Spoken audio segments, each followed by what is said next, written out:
Welcome to the Replenishing Life Project. 30 days to recover from burnout and reclaim your vitality. With your hosts, Morgan B. and Lucy Ann Chard.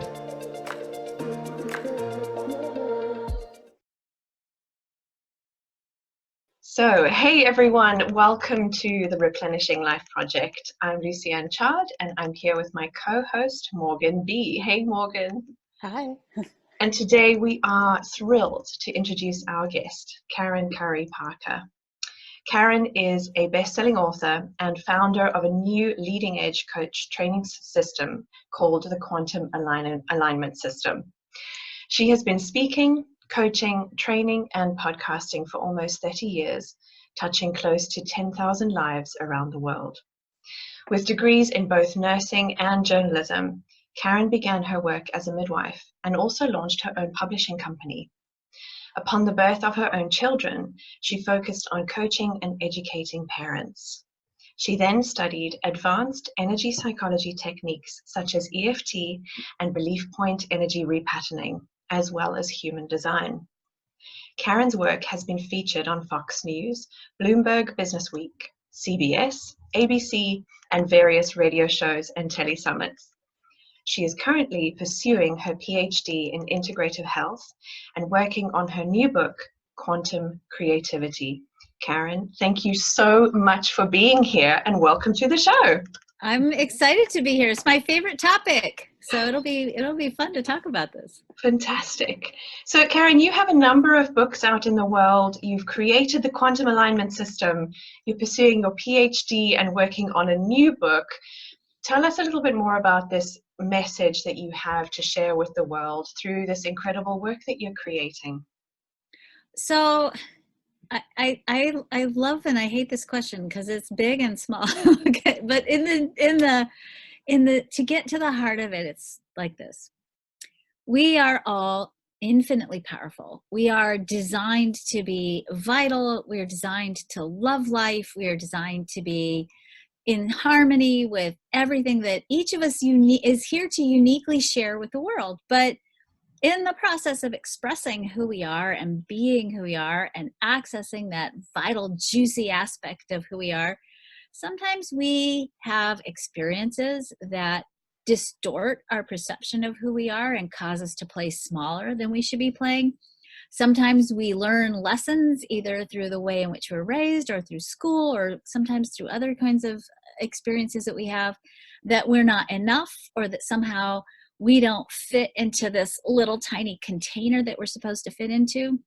What science now shows us is that from the moment that you're born on a cellular level, you carry up to 14 generations of memories that are influencing the way your cells respond and the way you respond to experiences of life.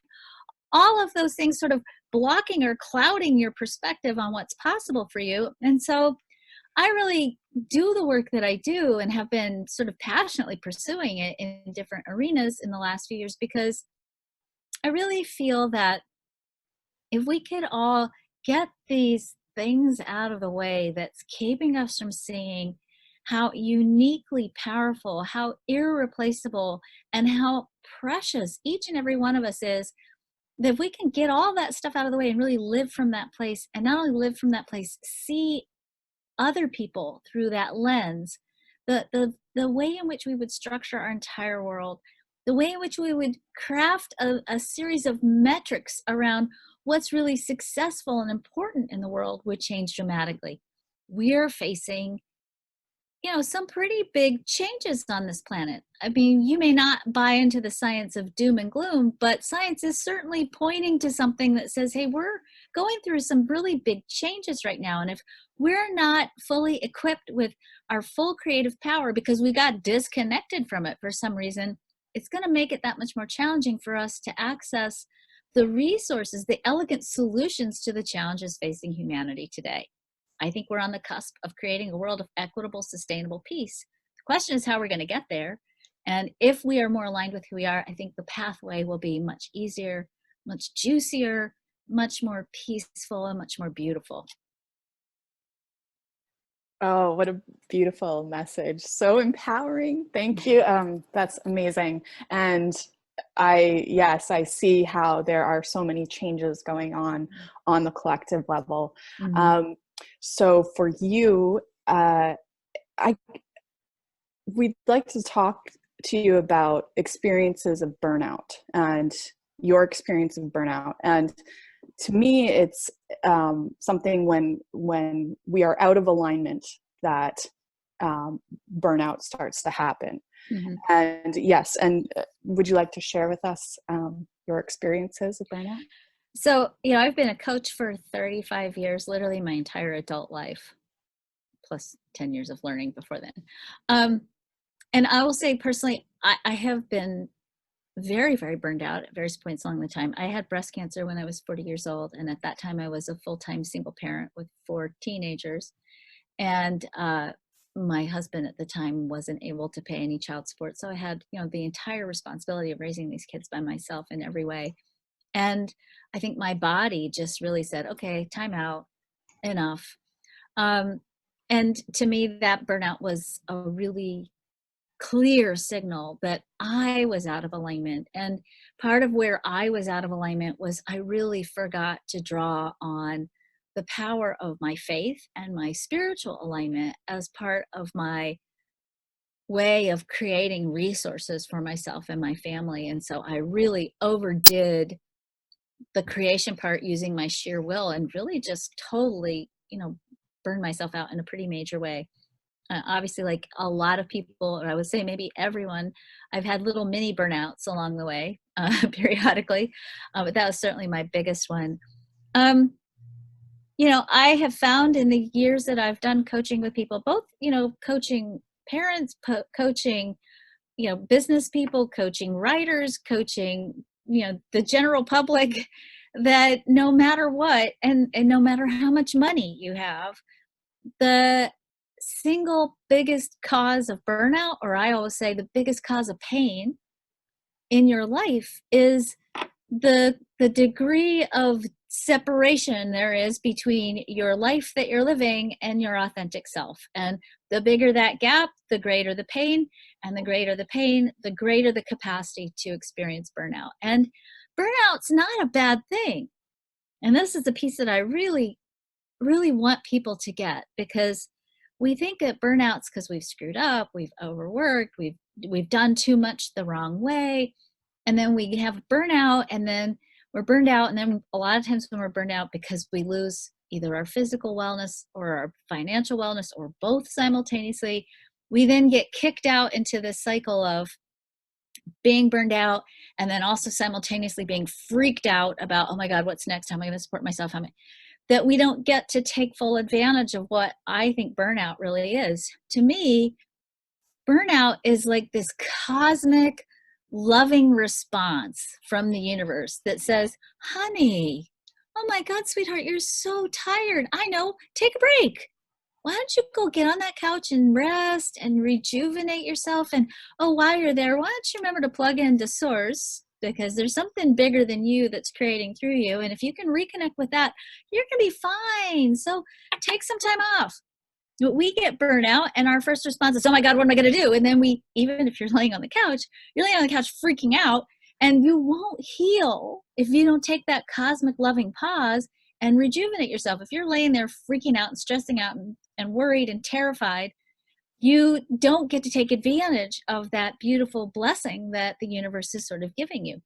I know a lot of people are going to roll their eyes at that when they hear that, but that's really, the engineering of how to do that with grace is the trickier part. That's sometimes the part we don't talk about. How do you take advantage of the burnout as the blessing that it can be without freaking out? That's probably also part B of the cosmic lesson of burnout. How do you learn to trust source better? And, it does require sometimes that you have to just hit the pause and dramatically recalibrate in every level and do it to the best of your ability with faith, which is oftentimes what we get to learn in a burnout cycle. How do you learn to cultivate that faith that you're going to be okay? In fact, the universe does love you. It hasn't abandoned you. It's actually giving you this pause because it does love you.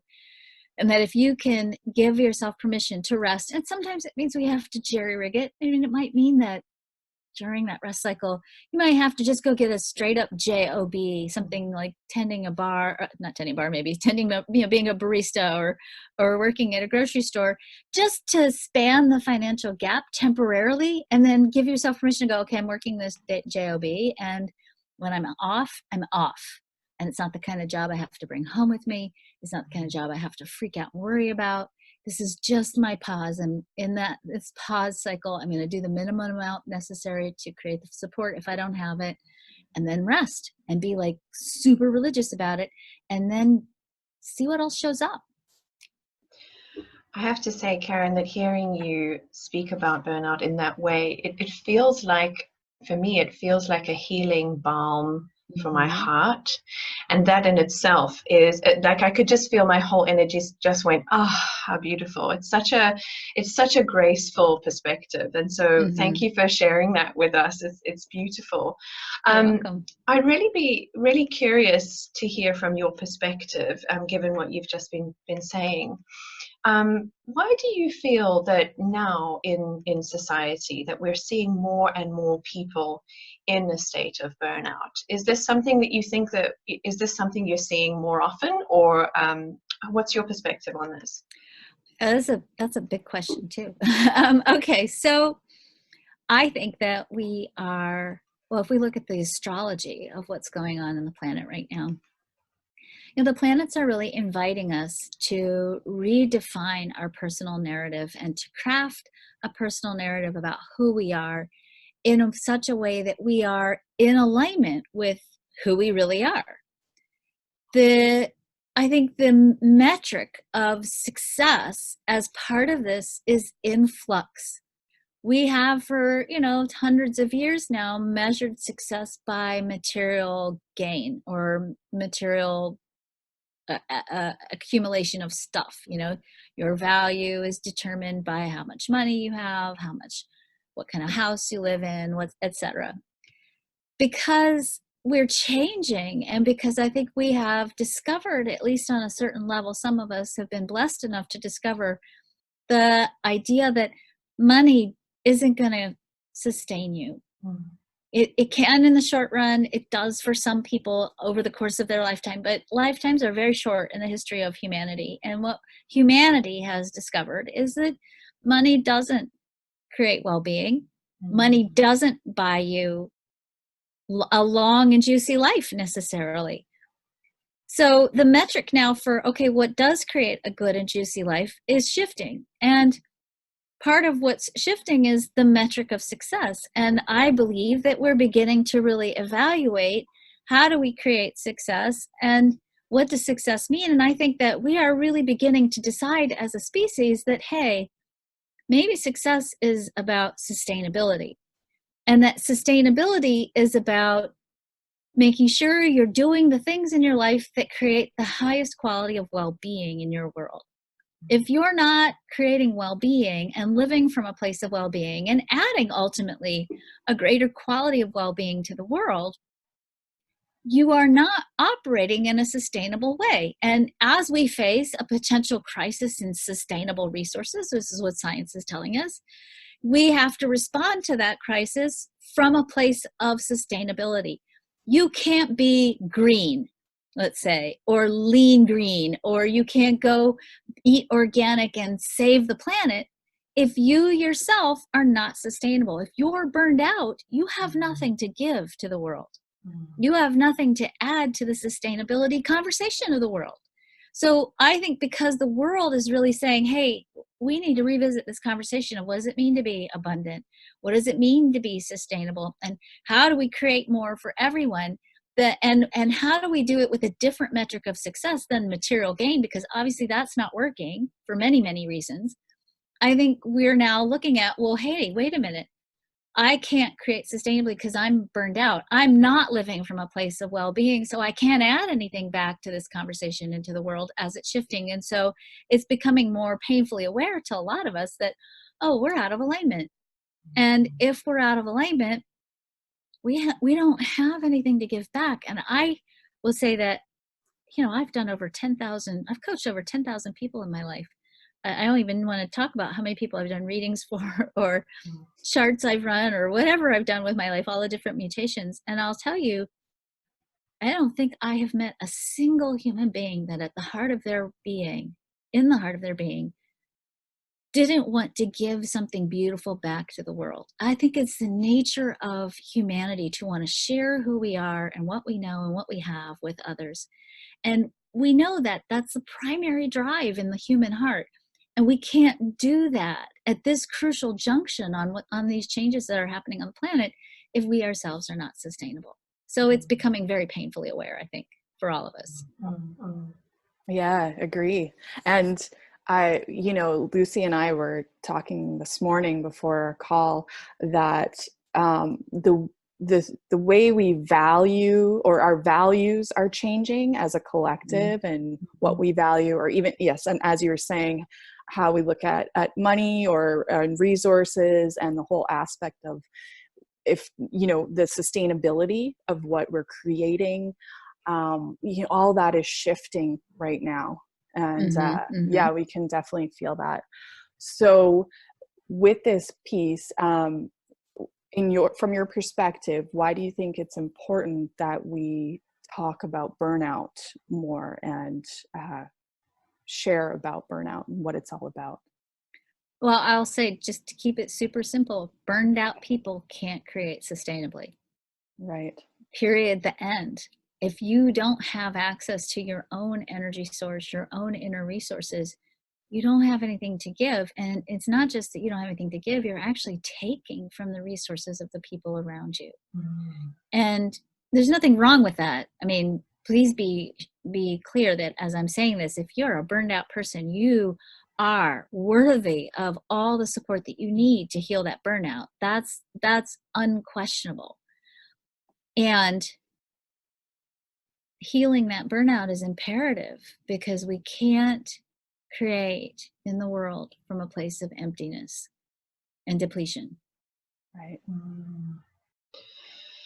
Yeah. So, Karen, from your perspective, what are some of the ways to recognize that you're in a state of burnout? Let's say that some of our community members, some of our viewers are kind of starting to navigate their journey with this. What would you say are some of the ways to recognize that you're feeling burned out?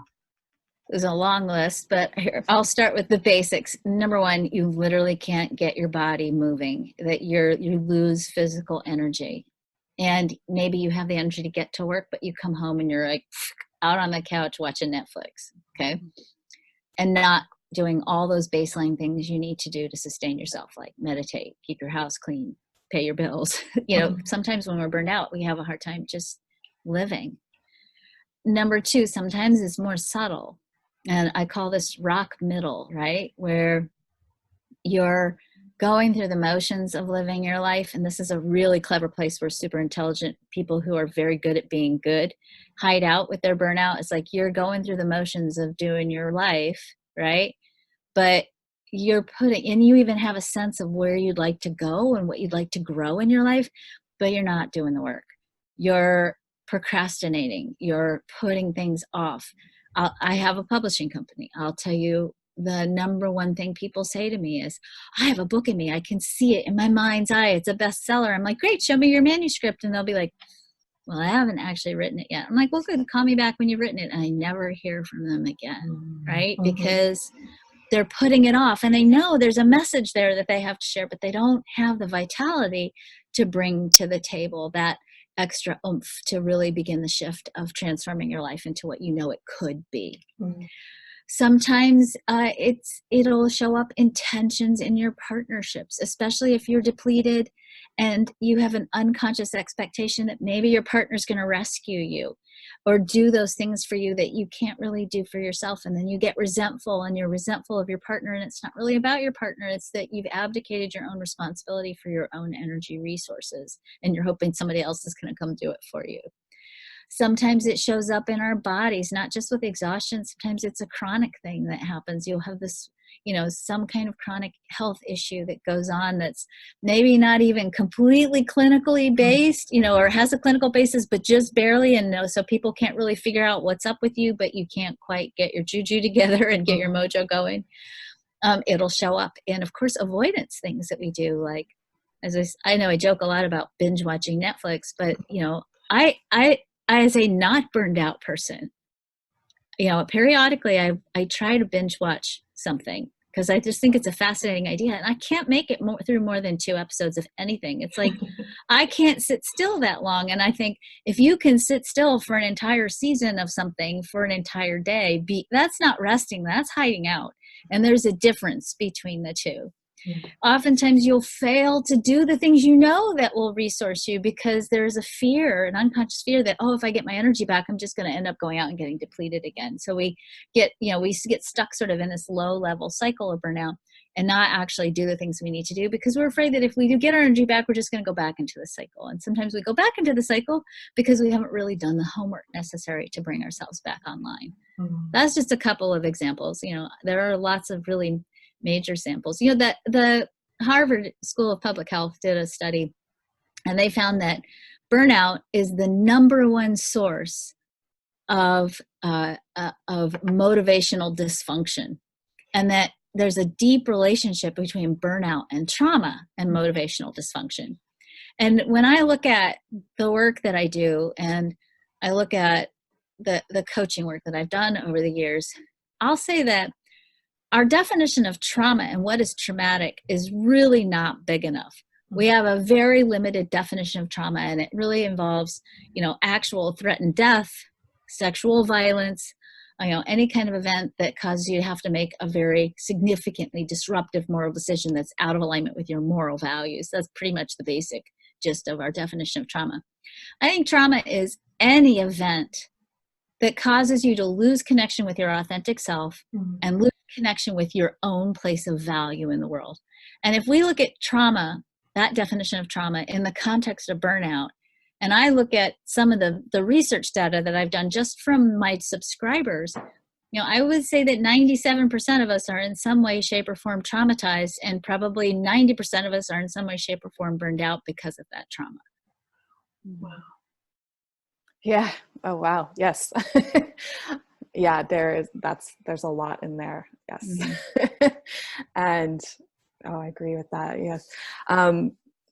So the one interesting thing that I wanted to ask you about for your opinion is, and your perspective, there are a lot of myths out there around burnout. For example, like, a lot of self-care tips and such. And not that I'm against self-care, but it's I think this notion that, prioritizing your to-do list will help you get over burnout. Whereas, it's maybe just one small drop in an ocean. So yes, I was wondering what your thoughts were on that and the myths surrounding burnout.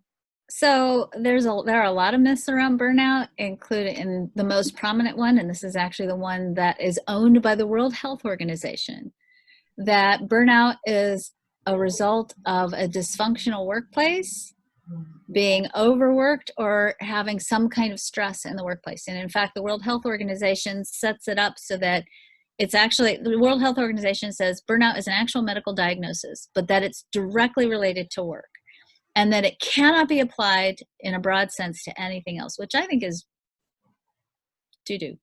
That's my scientific assessment on that.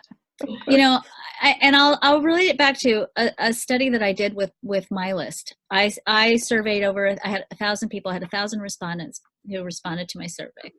Now, bear in mind that 87% of my subscribers are women, so this definitely biases the study more towards women. But in the study, I asked my subscribers whether they were burned out and whether they had experienced trauma. And I will say that 97% of the people who responded to the survey reported that they had experienced over the course of their life some kind of trauma that they felt that they were still having echoes from in their lives. 87% reported themselves as being burned out. Now, that's a correlative, not a causative study, and it's definitely not a study that I will say is statistically relevant, because I did not do a lot of the statistical variances on it. I just did it mostly out of curiosity, but it blew me away because it far, far, far exceeded the national average of people who are burned out, which is about 60%, which is still mind blowing. I mean, that's more than half of us, right? Yeah. It was far and above the national average.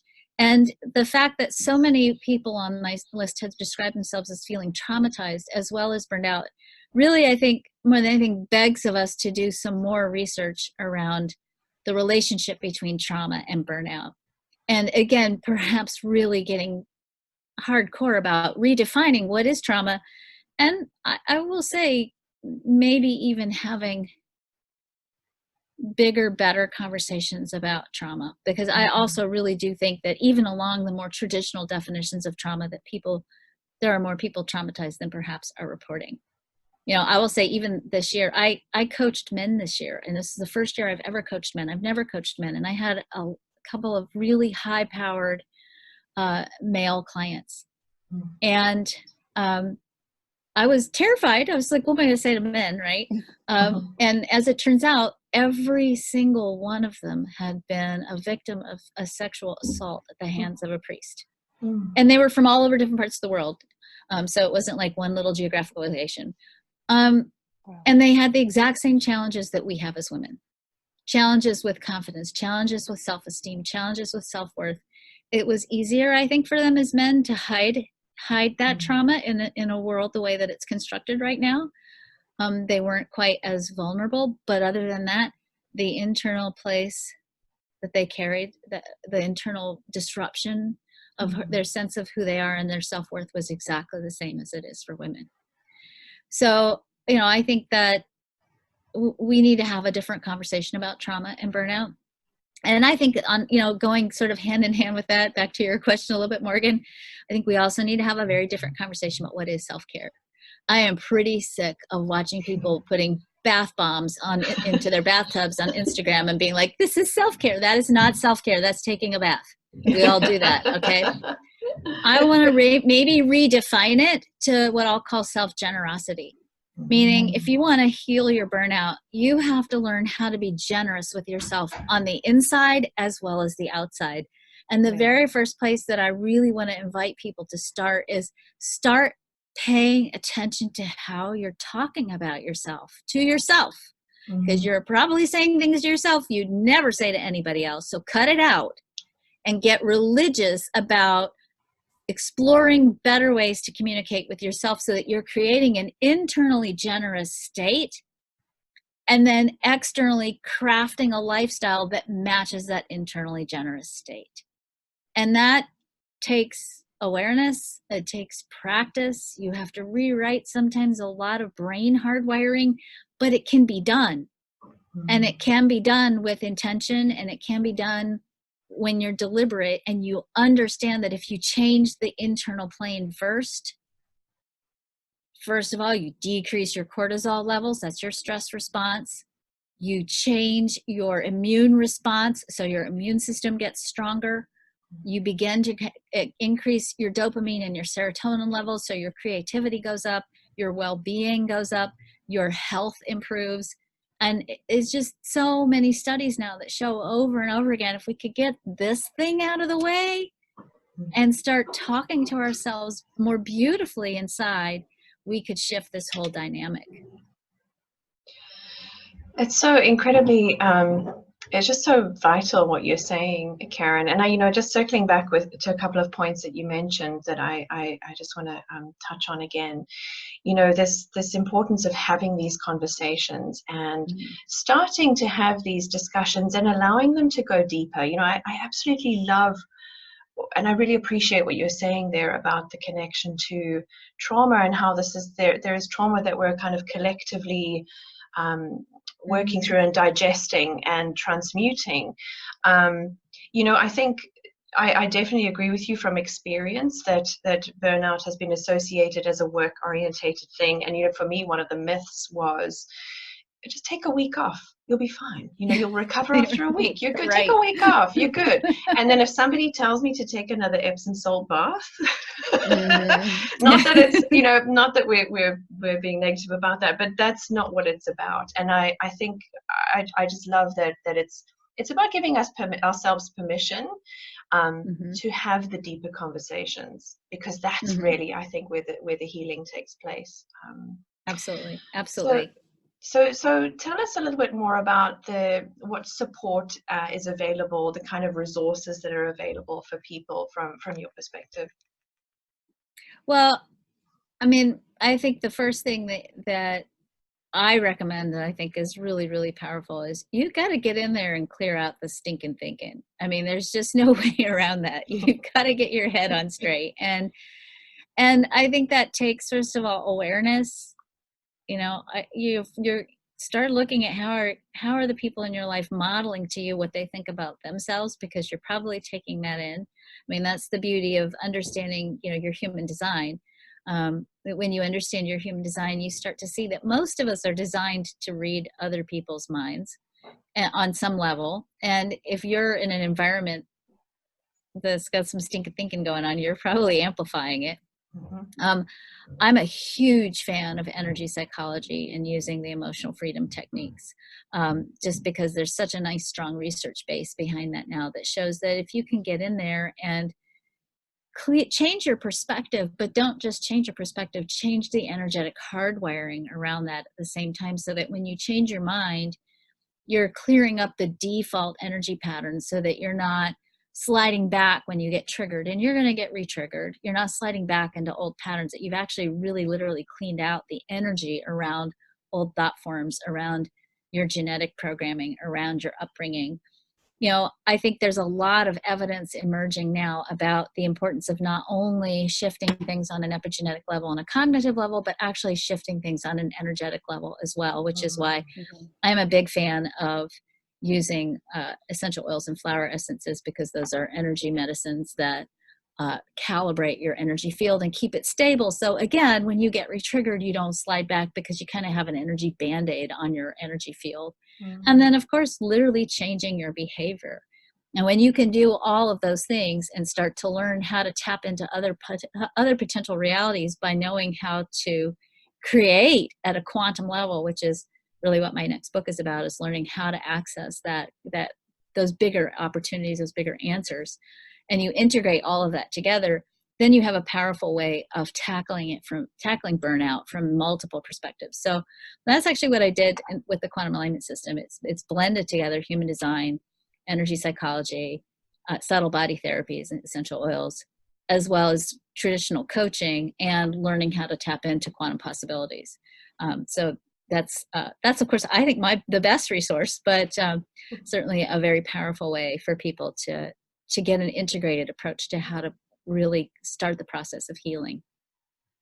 That's amazing. Yeah. And I wanted to share that learning my human design, and I learned many things from you about human design as well. You know, learning about the conditioning that goes on in human design and the not self, and that there are certain areas of the chart that can be more prone to burnout. That's, you know, so for all of our listeners, not everyone is familiar with human design. So maybe you could share just a little bit about that. And totally. And just from my perspective, learning about my authority, the emotional authority, one aspect of the chart that really helped me to to be okay with how I process things.